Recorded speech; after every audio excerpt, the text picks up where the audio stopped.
Did dinosaurs ever go swimming in the Great Lakes? Of course not. The Great Lakes are far too young.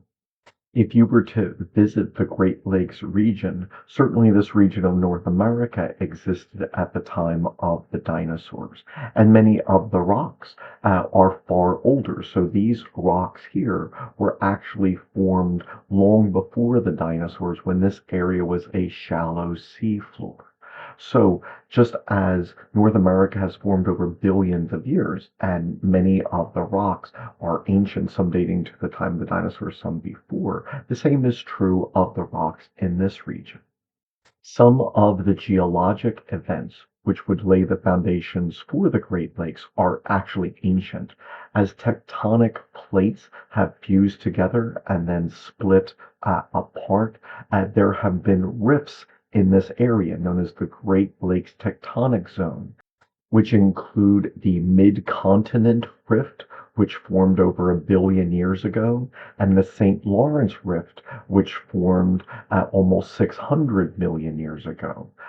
While there were no Great Lakes at this time, tectonic events formed a basin which would later allow the lakes to form there.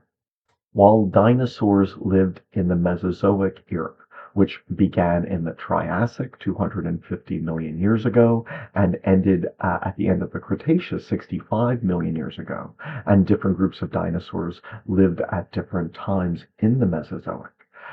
The Great Lakes did not exist then.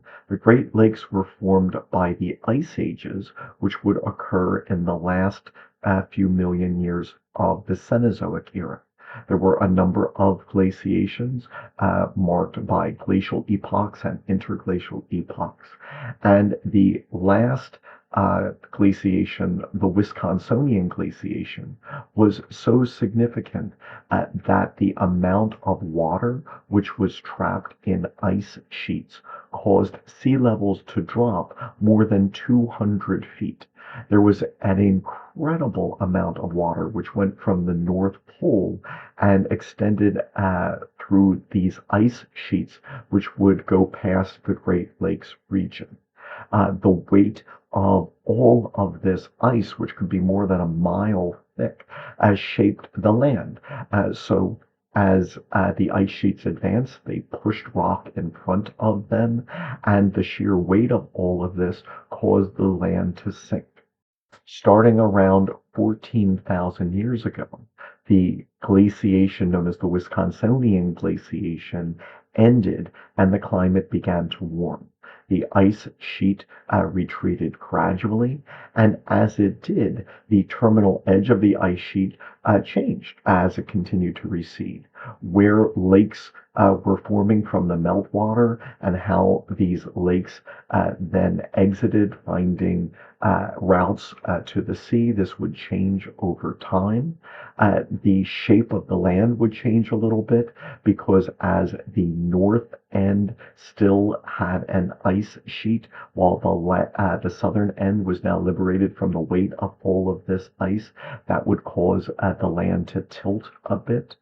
So these processes would then result in the formation of these Great Lakes in that basin from the meltwater from this huge ice sheet. Here you can see the start of the Ice Age Trail, which extends through much of this part of North America.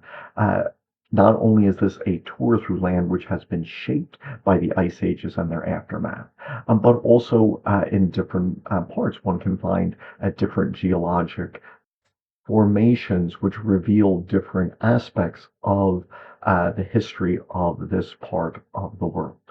The Great Lakes are new, having started their formation only 14,000 years ago, extremely recently. So not only did no dinosaur ever swim in the Great Lakes, but also most of the history of the species Homo sapiens, which began 2 to 300,000 years ago. Most of that occurred before the Great Lakes.